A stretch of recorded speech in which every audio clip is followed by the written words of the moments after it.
할렐루야. 이 시간 살아계신 하나님의 말씀 앞에 놓으신 여러분들, 주님이 정말 여러분들을 기뻐하십니다. 오늘도 말씀 가운데 만나주시고 믿음의 눈을 열어주셔서 우리 안에 있는 생명을 발견하게 해 주실 것입니다. 신앙생활에서 가장 중요한 시작점이 있다면은 내가 누구인지 아는 것이라고 저는 여겨집니다. 지피지기면 백전불태라는 말이 있습니다. 나를 알면은 100번의 위태로운 일을 만나도 이길 수 있다는 말씀입니다. 우리는 평소에 내가 누구인지를 알고 사는 게 너무나 중요합니다. 세상과의 관계에서의 나를 아는 게 중요합니다. 하지만 보다 근본적이고 중요한 것이 있습니다. 바로 하나님과의 관계에서 나는 과연 누구인가 라는 것을 확실히 아는 것이 중요하다는 것입니다. 왜냐하면 나의 생명과 모든 환경과 삶이 창조주 하나님으로부터 나에게 비롯되었기 때문입니다. 그래서 기도란 무엇인가 라고 했을 때 하나님의 임재 앞에 나가서 그 창조주 하나님의 임재 앞에 나가서 하나님, 대체 나는 하나님 앞에 누구입니까? 하나님 앞에 무엇입니까? 무엇을 하며 살아가야 됩니까? 라고 평생 묻는 과정이 바로 기도의 과정이라고 볼 수가 있습니다. 그런데 보통의 경우 우리는 이런 나에 대한 질문, 하나님에 대한 질문을요, 인생의 벼랑에 선다든지 내가 해결할 수 없는, 감당할 수 없는 문제를 만났을 때에 하게 되는 경우가 많습니다. 어떤 여인이 큰 중병에 걸렸습니다. 생사의 기로에 있어서 방황을 하게 됩니다. 이때 한 목소리가 들립니다. 당신은 누구입니까? 이 질문에 여인은 주저없이 대답했습니다. 저는 스미스의 아내입니다. 이 도시의 시장의 아내이지요. 그러자 그 목소리는 다시 묻습니다. 당신 남편이 누구냐고 나는 묻지 않았습니다. 당신은 누구입니까? 네, 저는 제니와 피터의 엄마입니다. 그래도 그 목소리는 만족하지 못합니다. 당신이 누구의 엄마냐고 묻지 않았습니다. 당신은 누구입니까? 예, 저는 학교 선생입니다. 초등학교에서 아이들을 가르치고 있습니다. 그 목소리는 말합니다. 당신이 무엇을 하고 사는지 당신의 직업을 묻지 않았습니다. 당신은 누구입니까? 네, 저는 매일 교회에 다녔고 남편을 잘 보조했고 열심히 학생들을 가르쳤습니다. 나는 그런 것들을 묻지 않았습니다. 당신 자신이 누구냐고 물었습니다. 당신은 누구입니까? 결국 그 여인은 당신은 누구냐, 나는 누구냐에 대한 만족할 만한 대답을 하지 못하고 말았습니다. 오늘 저와 여러분들은 어떻습니까? 당신은 누구입니까? 라는 질문을 받았을 때 여러분들은 어떻게 대답하시겠습니까? 오늘 본문 11절은 우리가 누구인지를 아주 잘 표현해 주고 있습니다. 오직 너 하나님의 사람아 라고 말씀합니다. 오늘 하나님은 저와 여러분들을 어떻게 부르고 계십니까? 하나님의 사람이라고 부르고 있습니다. 하나님의 사람이라는 표현은 성경에서 보니까 세 가지 경우로 사용되고 있습니다. 먼저 구약시대에 보면은 신명기 33장 1절에서 모세를 하나님의 사람이라고 부르고 있습니다. 그리고 사사시대 때 사사들에게 하나님의 사람, 그리고 왕정시대 때 사무엘이나 엘리야, 엘리사, 그리고 예레미야 같은 선지자들을 하나님의 사람으로 불렀습니다.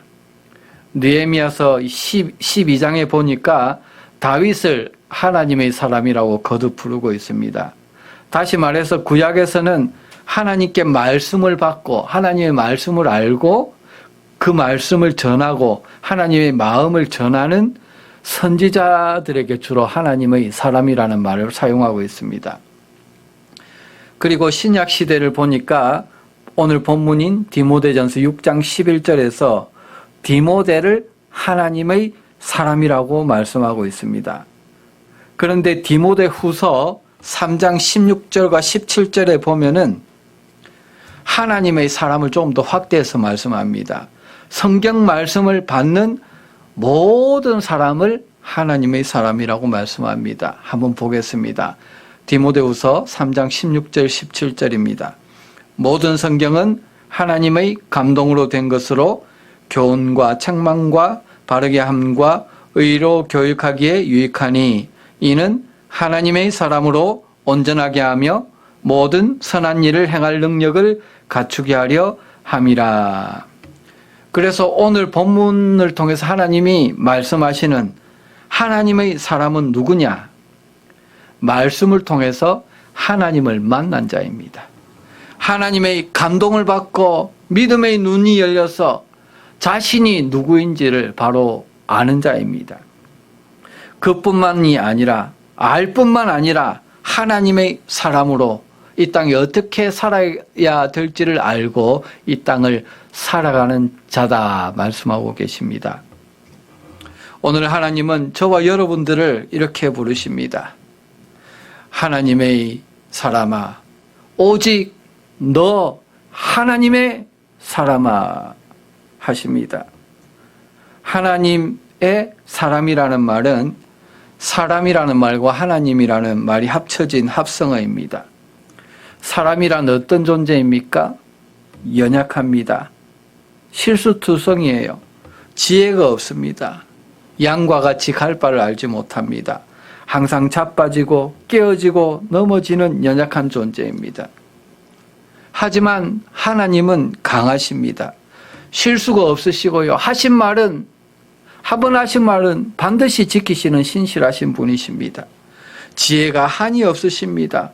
모든 만물의 오고 가는 길을 다 아시는 창조주 하나님이시고 전지전능하신 분이십니다. 그러므로 내가 하나님의 사람이라고 했을 때 저는 두 가지 속성을 가지고 있는 것입니다. 먼저 연약한 인간의 한계 속에서 살아갈 수밖에 없고 그래서 늘 실수와 실패와 좌절과 실망을 경험할 수밖에 없는 연약한 사람이라는 것입니다. 벌레만도 못한 죄인이라는 것입니다. 하지만 또한 그리스도 안에서 하나님의 부르심을 받은 언약 백성이라는 것입니다. 하나님의 생명과 능력이 내 안에 임해서 그 속에서 날마다 치유와 회복을 경험하고 말씀으로 복음으로 온전한 사람이 되어 살아가는 새 생명의 사람, 그 사람이 바로 저라는 것입니다. 따라서 우리가 하나님이 사람 밑에서 하나님의 사람으로 살 수 있는 것은요, 믿음의 영역에서만 가능한 것입니다. 자신을 연약한 육신이요 죄인으로 규정하고 살아가는 자는요, 그냥 육신대로 그냥 죄인으로 살아갈 것입니다.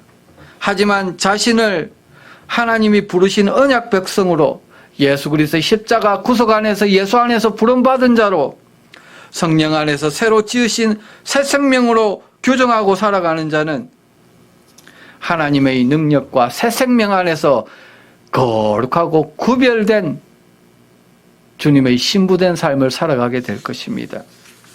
그래서 로마서 6장 11절은 우리가 가진 믿음을 어떻게 표현하고 있습니까?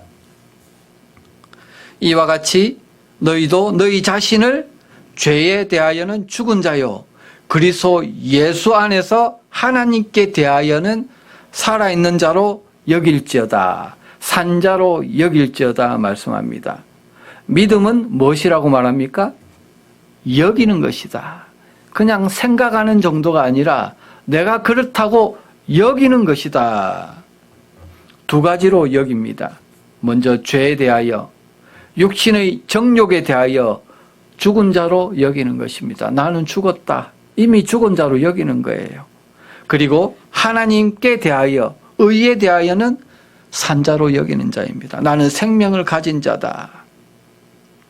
여러분, 자신을 이와 같이 날마다 십자가에 못 박고 죽은 자로 여기고 성령 안에서 산자로 주장하며 생명으로 믿음으로 주장하며 산자로 여기면은 어떻게 되느냐? 자신의 삶을 의의 병기로 하나님께 드리게 되어 있습니다. 그게 바로 믿음의 원리입니다. 로마서 6장 13절입니다. 또한 너희 지체를 불의의 무기로 죄에게 내주지 말고 오직 너희 자신을 죽은 자 가운데서 다시 살아난 자같이 하나님께 드리며 너희 지체를 의의 무기로 하나님께 드리라. 그냥 그렇게 여기고 생각만 하고 사는 것이 아니라는 것입니다. 믿음이라는 것은 그렇게 선포하고 내가 주장하고 살게 될 때에 그 주장이 바로 나의 믿음이 되고 실제로 나에게 일어난다는 것입니다. 그래서 히브리서 11장 1절에 뭐라 그럽니까? 믿음은 바라는 것들의 실상이요 보지 못하는 것들의 증거다. 믿음을 가지고 있다면 그 믿음이 나에게 실상으로 현재 삶으로 구현되어지고 만다. 성경은 말씀하고 있는 것입니다. 그래서 오늘 본문 11절에서 오직 너 하나님의 사람아 부르고 난 다음에 뭐라고 말씀하십니까? 오직 너 하나님의 사람아 이것들을 피하고 말씀합니다. 피하는 삶으로 나타난다는 것입니다. 여기서 주목할 것은 오직이라는 말씀입니다. 한글로는 오직이라고 번역되어 있지만 원어로 보면은 그러나라는 말입니다. 바로 11절 앞에 있는 10절까지 특별히 4절, 5절, 9절, 10절에 나오는 사람들과 대조해서 그러나 반대로 너 오직 하나님의 사람아 이렇게 하나님이 부르고 계십니다. 그 앞에 설명되어져 있던 사람들의 특징이 무엇입니까? 세상을 벗삼아 살면서 피해야 될 것을 피하지 아니하고 대충 살아가는 사람들, 이중적인 신앙생활을 하는 사람들, 교회를 다녀도 구원받지 못하는 종교인들을 말합니다. 그렇게 대충 살면 안 된다는 것입니다. 피하지 않는 삶에는, 구별되지 않는 삶에는 약속되어지고 보장되어진 것이 없다는 것이죠. 너는 그런 사람으로, 그런 삶으로 부름받은 것이 아니라는 것을 오직 너 하나님의 사람아 알아라. 그래서 피하는 삶을 살아라 말씀합니다. 그러면은 그렇게 살지 않는 사람들은 누구이냐? 본문 4절 5절에서 말씀합니다. 그는 교만하여 아무것도 알지 못하고 변론과 언쟁을 좋아하는 자니 이로써 투기와 분쟁과 비방과 악한 생각이 나며 마음이 부패하여지고 진리를 잃어버려 경건을 이익의 방도로 생각하는 자들의 다툼이 일어나느니라 말씀합니다. 믿음 안에서 피해야 될 것이 있는데 오히려 그것을 어떻게 한다? 품고 살아가는 거예요. 경건을 이익의 방도로 생각한다. 교회를, 믿음을 자기 돈벌이 수단으로 생각하고 살아간다는 거죠. 자기의 인생의 자랑이나 명예욕을 채우는 수단으로 살아간다는 것입니다. 이들을 교만한 자들이라고 말씀합니다. 교만의 특징이 무엇입니까? 자기는 아무것도 알지 못해요. 그런데 교회에 와서 다 아는 것처럼 떠벌리고 다닙니다. 변론과 언쟁을 좋아하는 자입니다. 둘둘삼삼 당을 짓습니다. 이를 통해서 투기, 분쟁, 비방과 악한 생각들이 계속 교회 안에 넘쳐나게 됩니다. 결국은요, 마음이 부패하고 완악해져서 예수님 당시에 바리새인과 같이 완악한 마음을 갖게 됩니다. 그들이 어떻게 했습니까? 그들을 구원하러 오신 그리스도, 하나님의 아들 그리스도를 십자가에 못 박아 죽이는 데까지 갔잖아요. 마찬가지로 오늘 본문은 하나님 앞에서 경건을, 하나님 앞에서의 그 신앙을 자신의 이익의 방도로 생각하는 자들이 어디까지 간다고 그럽니까? 결국은 진리를 버리고 진리를 잃어버리는 데까지 가게 된다는 것입니다. 또한 이들을 본문 9절 10절에는 이렇게 말씀합니다. 부하려 하는 자들은 시험과 올무와 여러 가지 어리석고 해로운 욕심에 떨어지다니 곧 사람으로 파멸과 멸망에 빠지게 하는 것이라. 돈을 사랑함이 일만악의 뿌리가 되나니 이것을 탐내는 자들은 미혹을 받아 믿음에서 떠나 많은 근심으로서 자기를 찔렀도다. 이들은 누구이냐? 이 땅에서 부자가 되고 이 땅에서 지상낙원을 이루려는 강한 욕구를 가지고 살아가는 자라는 것입니다. 믿음의 눈이 떠지지 않아서 그렇죠. 생명의 주님을 만나지 않아서 그렇죠. 그래서 이 세상의 결국을 알지 못하는 거예요. 자기 자신의 결국을 알지 못하는 겁니다.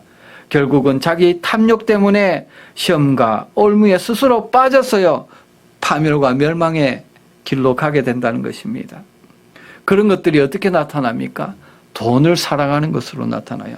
돈이 자기 가족보다 모든 우정이나 사랑보다 더 귀해요. 돈이 가장 최고의 가치로 여기며 살아간다는 것입니다. 그래서 늘 탐욕 때문에 미혹을 받습니다. 악한 일을 도모합니다. 결국 믿음은 둘째가 되고 가정, 자녀, 가정도 둘째가 되어서 자신을 찔러 파멸에 이르게 된다 말씀합니다. 여러분, 세상에 머리 좋지 않은 자가 어디 있습니까? 꼭 머리 좋은 사람이요, 평생 모은 재산을 한 번의 잘못된 실수로 탐욕 때문에 결국은 다 탕진해버리고 멸망의 길로 가는 경우가 참 많습니다. 뛰는 놈 위에 나는 놈이 있다고 세상이 결국은 그런 거예요. 그러면은 그들은 왜 이렇게 살아갈까? 첫 번째로 하나님의 부름을 받지 않아서 그렇습니다. 그래서 믿음의 눈이 열리지 않아서 그렇습니다. 이것을 본문은 하나님의 사람이 아니라서 그렇다 표현합니다. 그래서 행복이 세상에서 가장 큰 가치인 것으로 믿고 삽니다. 돈이, 물질이 세상에서 가장 큰 가치인 것으로 믿고 산다는 것입니다. 그것 없으면 죽는다고 생각하기 때문에 거기에 목숨을 겁니다. 그리고 세상에서 살 때도 요즘은 자기 PR 시대라고 내 밥그릇 내가 챙겨야 된다, 이런 생각으로 살아갑니다. 그래서 늘 자신을 내세웁니다. 자기의 열등감을 가리기 위해서 먼저 앞서서 자기 변호를 하고 자기 주장을 하고 상대방을 말로 다 이겨버립니다. 과장이 심합니다.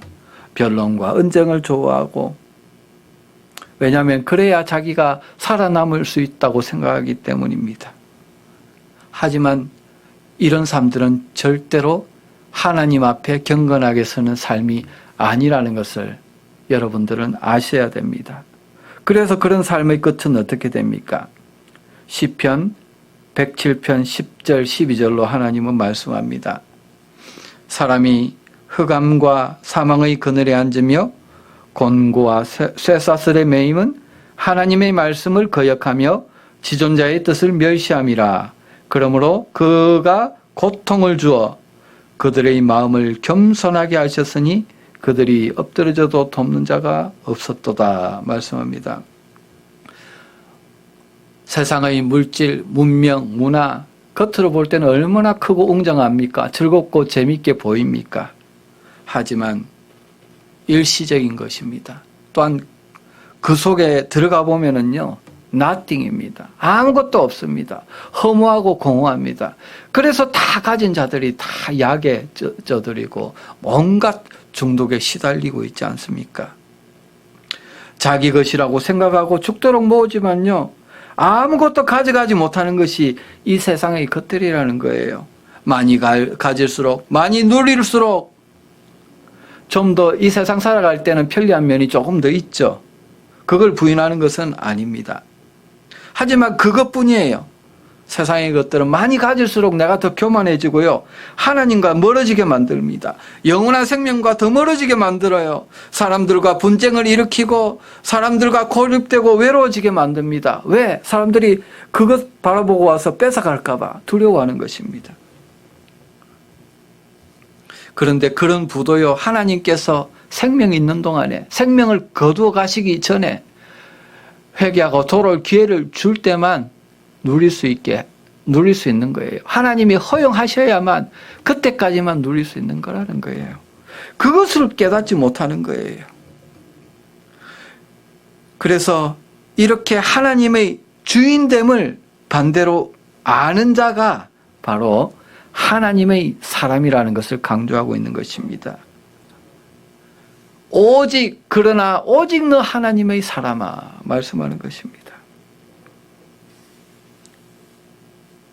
그래서 하나님의 사람은 어떻게 고백합니까? 본문 7절과 같이 고백합니다. 우리가 세상에 아무것도 갖고 온 것이 없음에 또한 아무것도 가지고 가지 못하리니 고백합니다. 그래서 하나님의 사람들은 이런 세상적인 것에 궁극적인 소망을 두지 않습니다. 이 세상적인 것을 통해서 살기 위해서 직업을 갖지 말라든지 이런 말이 아닙니다. 우리의 궁극적인 소망과 행복의 조건이 거기에 있다는 것을 인정하지 않는 것입니다. 그래서 하나님께 우리의 소망을 두고 하나님이 주신 소명을 따라서 세상에서도 열심히 일하고 살아간다는 것입니다. 그러면은 하나님의 사람은 이 세상을 어떻게 구체적으로 어떤 마음으로 살아가느냐? 본문 6절과 8절에서 말씀합니다. 그러나 자족하는 마음이 있으면 경건은 큰 이익이 되느니라. 8절에 우리가 먹을 것과 입을 것이 있은즉 족한 줄로 알 것이니라 말씀합니다. 하나님의 사람은 믿음의 눈을 뜬 자라는 것이죠. 천국의 영광을 본 자입니다. 천국의 영광을 보고 그리스도 안에 있는 그 구속의 영광과 기쁨을 만난 자라면은요, 이 세상의 어떠한 환경 가운데서도요, 세상에 휘둘리지 않습니다. 마음속에 더 큰 것이 있기 때문입니다. 마음에 자족하고 늘 마음이 평온한 것입니다. 오늘 저와 여러분들 안에 이런 천국의 영광, 기쁨, 자족함이 있으시기를 주님 이름으로 간절히 축복합니다. 그래서 자족하는 마음이 있으면은요, 늘 부요합니다. 남과 나눌 수 있습니다. 남을 품을 수 있다는 거예요.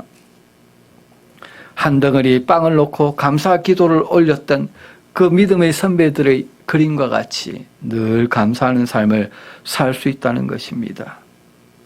그래서 이런 자족하는 마음이 있으면 경건은 큰 이익이 된다. 경건하고 거룩하게 세상에서 구별되게 살아갈 수 있는 힘을 저와 여러분들에게 제공한다는 것이죠. 오늘 이 말씀은 누구에게 주신 말씀입니까?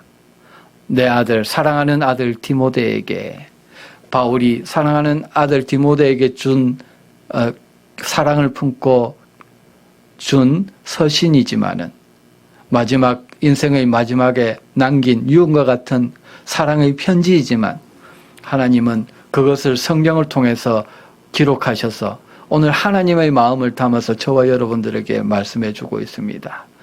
사랑하는 나의 아들 아무개야, 아무개 집사, 권사, 장로, 목사야, 내가 너를 사랑해서 이것을 당부하마. 오직 너 하나님의 사람아, 이것들을 피하고 자족하는 마음을 가지고 살아라. 내가 내 안에 생명으로 살고 있지 않니? 내 사랑이 너에게 있잖아. 이 말씀을 듣는 은혜가 있기 바랍니다. 그러면은 이런 세상 사람과 하나님의 사람의 근본적인 차이가 어디서 나올까요? 그 핵심이 본문 3절에 나옵니다. 누구든지 다른 교훈을 하며 바른 말 곧 우리 주 예수 그리스도의 말씀과 경건에 관한 교훈을 따르지 아니하면 합니다. 개역 성경으로 보면 말씀과 경건에 관한 교훈에 창념치 아니하면 합니다. 다시 말해서 나는 무엇으로 사는 존재냐라는 것을 아느냐 모르느냐의 차이입니다. 나는 무엇을 먹고 사는 존재이냐라는 것입니다. 나는 하나님의 말씀으로 사는 존재냐 아니면은 내가 노력하고 내 힘으로 벌어서 내가 가진 것으로 사는 존재냐, 그렇게 살다가 죽어서 그냥 없어지는 존재냐라는 것이죠.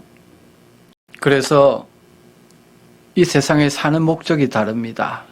다른 사람들은 더 잘 입고 더 잘 먹고 더 잘 살기 위해 이 땅에 살아가지만은 그 목적이 영생에 있어요. 복음에 있어요. 하나님 나라에 있어요. 그래서 먹고 먹을 것 있고 잠잘 곳 있고 입을 것 있으면 그것으로 족합니다. 내가 이루고자 하는 것은 그것이 아니기 때문에 하나님 나라를 이루는 것이기 때문입니다. 이런 자, 복음을 받아야 되는 자, 그 자에게 집중하는 삶을 산다는 것입니다. 하지만 세상에 속한 사람은 말씀에 창념하지 않습니다. 늘 말씀과 세상의 것을 놓고 갈등하다가요, 결단의 순간에는 경건보다 세상적인 이득을 선택하고 만다는 것입니다. 진리를 포기하는 것이죠. 영생을 포기하는 것이에요. 교만하여 자신을 세우고 자기 인생 자랑하기가 바쁩니다.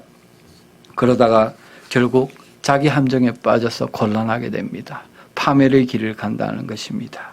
그래서 하나님은 오늘 내 사랑하는 아들 너 아무개야, 저와 여러분에게 이것들을 피하라 말씀하시는 것입니다.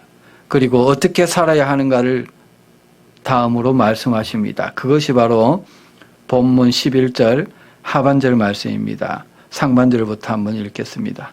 오직 너 하나님의 사람아 이것들을 피하고 의와 경건과 믿음과 사랑과 인내와 온유를 따르며 합니다.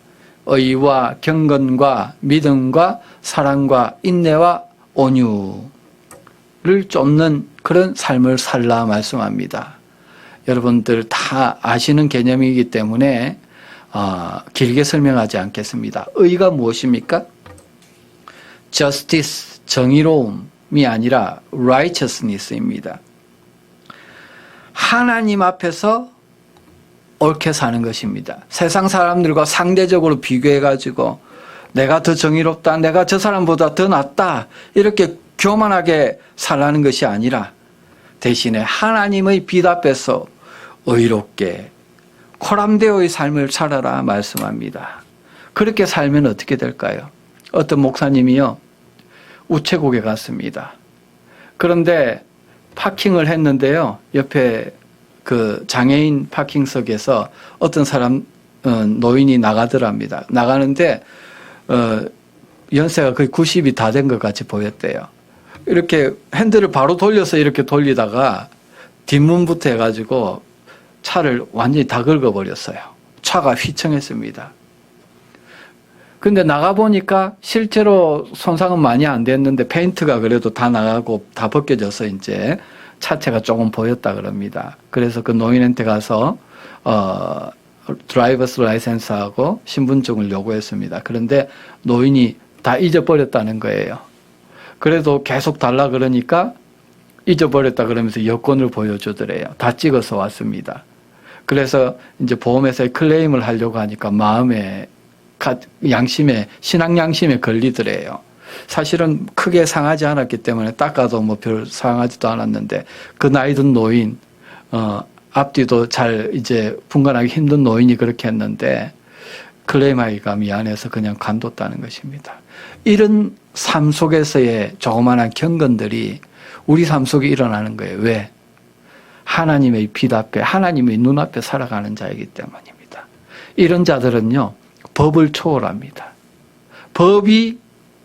세상의 법이 규정하는 것보다 더 깨끗하게 살아가기 때문에 법을 초월해서 더 경건하게 사는 것이죠. 이것이 바로 그리스도인의 경건이라는 거예요. 이것이 의라는 것입니다. 하나님이 오늘 저와 여러분들에게 보기 원하는 그 의가 바로 이런 의입니다. 삶 속에 나타나야 된다 말씀하시는 것입니다. 우리는 세상 사람들과 똑같이 섞여 살아가지만은 이와 같이 하나님의 사람은 세상 사람들과 삶에서 반드시 구별되게 되어 있다라는 것입니다. 이것들을 또 다른 말로 어떻게 표현할 수 있습니까? 성령의 열매라고 표현할 수 있습니다. 의와 경건과 믿음과 사랑과 인내와 온유. 바른 성경의 말씀을 따라서 성령의 생명과 통치함을 받으며 살아가는 자에게만 나타날 수 있다는 것입니다. 우리 인간의 노력이나 의지로 만들어갈 수 없습니다. 오직 하나님의 말씀이 내 속에 레마로 기록되어지고 하나님을 만나고 하나님의 사랑과 새 생명을 만났을 때, 하나님이 내 안에 오셔서 내 마음을 주장하실 때 나는 의와 경건과 믿음과 사랑과 인내와 온유를 마음에 품고 삶 속에 드러내는 하나님의 사람이 될 수 있다라는 것입니다. 그래서 12절의 마지막으로 뭐라고 말씀하십니까? 믿음의 선한 싸움을 싸우라, 영생을 취하라 말씀하십니다. 그냥 가만히 앉아 있으면은 하나님의 사람으로 살 수 있느냐? 아니라는 거예요. 믿음은 무엇이냐? 영적 전쟁이다. 세상의 죄와 싸워야 한다. 주장해야 된다라는 것입니다. 그런데 내 마음대로 아무렇게나 싸우면은 승리한 후에 상이 없다라는 것입니다. 경계하는 자가 법대로 경계하지 아니하면은 승리자의 관을 얻지 못한다는 거예요. 우리는 영적 전쟁을 할 때 법대로 해야 된다는 것입니다. 1차적으로 하나님의 말씀대로 하나님과의 나의 관계 속에서 거룩을 유지하는 싸움입니다. 죄와 싸워서 늘 어린 양의 보혈로 정결케 하고 회개케 하고 깨끗게 하는 삶을 살고 예수 그리스도의 장성한 분량에 이르기까지 하나님의 성품을 닮아가야 돼요. 성령의 열매를 맺어야 돼요. 그래서 여기 나오는 성령의 열매는 무엇입니까? 다른 말로 하면은 하나님의 성품을 성령의 생명의 통치를 통해서 내가 살아내는 삶을 뜻하는 것입니다. 그런데 말씀으로 싸우는데 어느 정도 싸워야 되느냐? 어떻게 해야 승리할 수 있느냐? 믿음의 선한 싸움을 싸우라. 그리고 어떻게 해라? 영생을 취하라 말씀합니다. 여기서 싸우라는 것은요, 고대 올림픽의 경주를 말합니다. 또한 영생을 취하라는 것은 경기의 승리자에게 주어지는 상급을 소유하라, 붙잡으라는 뜻입니다. 특별히 여러분, 싸우라는 것은 현재형으로 말씀하고 있습니다. 한 번만 싸워서 되는 것이 아니라 계속 매일, 매 순간, 매 사건마다 믿음으로 싸우라는 거예요. 그리고 붙잡으라는 것은 데포넌트 중간태입니다. 좀 어려운 말인데 수동형을 가지고 있지만 실제 뜻이 능동형이라는 것입니다.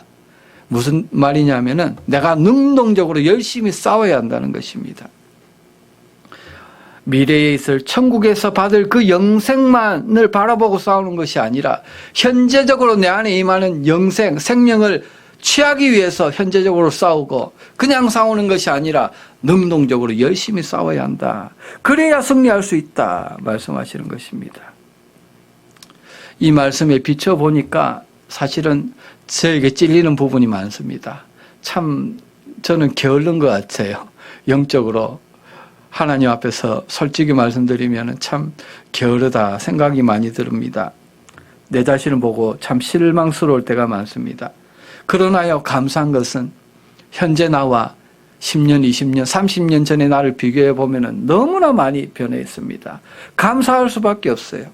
모든 게 나의 공로가 아니에요. 내 안에 계신 성령의 은혜고 하나님의 은혜입니다. 늘 부족하지만 그래도 예배 드리려고 하고 말씀에 창념하여 살려고 하고 성령에 붙들려 살려고 하다 보니까 어느덧 옛사람의 성품들이 많이 십자가에서 깨어졌어요. 성령의 열매, 하나님의 성품들이 많이 드러났어요. 내 삶 속에. 이런 상황에서도 저 사람을 비방하지 아니하고 축복하는 축복이 나오고요. 기도가 나오는 것. 나의 성품에서 비롯된 것이 아니라 하나님의 생명, 새 생명 가운데 성령의 통치로 이만큼 변했다는 것입니다. 여러분, 그래서 내 속에는 참된 기쁨과 만족이 있어요. 이 세상에 새 차를 사고 새 집을 사고 뭔가 큰 것을 이루어서 얻는 만족이 아닙니다. 그것보다 더한 만족입니다. 예수님의 성품을 닮아가고 있구나. 나의 현재적인 구원을 이루어가고 있구나. 성령께서 나를 생명을 통치하고 있구나. 그 끝이 어디입니까? 영원한 생명이잖아요. 이것을 경험한 시편 기자는 시편 4편 3절 7절에서 이렇게 간증합니다. 여호와께서 자기를 위하여 경건한 자를 택하신 줄을 너희가 알지어다. 내가 그를 부를 때에 여호와께서 들으시리로다. 주께서 내 마음에 두신 기쁨은 그들의 곡식과 새 포도주가 풍성할 때보다 더 하니이다. 할렐루야. 이것이 저와 여러분들이 고백이 되어야 할 줄로 믿습니다. 저와 여러분들을 하나님은 어떻게 부르셨습니까? 무엇을 알아야 됩니까? 저와 여러분들을 경건한 자로 택하셔서 살게 하기 위해서. 그래서 그렇게 경건한 자가 되어가고 하나님의 성품을 닮아가는 자가 되어갈 때에 저와 여러분 안에 하나님의 기쁨이 임하는 거예요. 만족과 즐거움이 임한 거예요. 그것은 세상에서 무엇이 주는 기쁨보다 더 큰 기쁨이라는 거예요. 여러분에게도 있죠? 있죠? 분명히 있어야 됩니다. 저에게도 이 기쁨이 있습니다. 그래서 어떤 환경 가운데서 우리는 감사할 수 있고 예배드리며 늘 찬양하며 승리하는 삶을 살 수 있게 된다는 것입니다. 오늘 말씀을 정리하기를 원합니다. 오늘 나는 누구입니까? 이 시대에, 이 역사, 이 현장에서 가장 우리가 처음 물어야 되고 늘 물어야 되는 질문인 줄로 믿습니다. 이 말씀에 대해서 우리를 사랑하는 주님께서 말씀하십니다. 오직 너 하나님의 사람아, 내가 너를 주목하고 있다. 말씀합니다. 여기에 대한 확실한 답을 가지고 영생을 가지고 사는 사람이 바로 그리스도인입니다. 하나님의 사람은 피한다고 말씀합니다. 세상의 소망을 두고 살아가는 자들을 피하고 그런 삶을 피합니다. 일시적인 세상 이익을 위해서 경건을 팔지 않습니다. 그 대신에 말씀에 창념하며 살아갑니다. 하나님의 의 앞에 살아가고 생명의 성령의 통치 안에서 선한 열매인 하나님의 성품을 이루며 살아갑니다. 그것을 바라보는, 그것을 이뤄가는 자신을 보는 즐거움이 있습니다. 기쁨이 있습니다.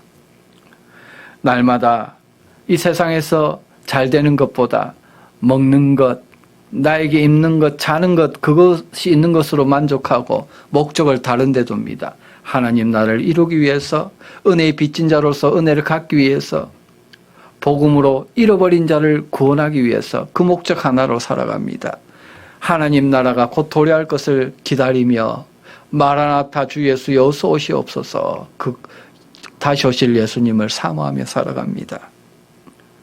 그래서 늘 어떤 환경 가운데서도 믿음으로 승리할 수 있게 된다는 것입니다. 찬양하며 예배하며 하나님 나라를 위해서 걸어가는 믿음의 순례자가 될 수 있다는 것입니다. 오늘 이런 하나님의 사람이 되어서 이 마지막 때에 내가 믿음을 보겠느냐고 말씀하신 그 하나님 앞에 우리의 믿음을 드리며 성령 충만을 받아서 하나님께 귀하게 의의 도구로 쓰임받는 저와 여러분 되시기를 주님 이름으로 간절히 축복합니다.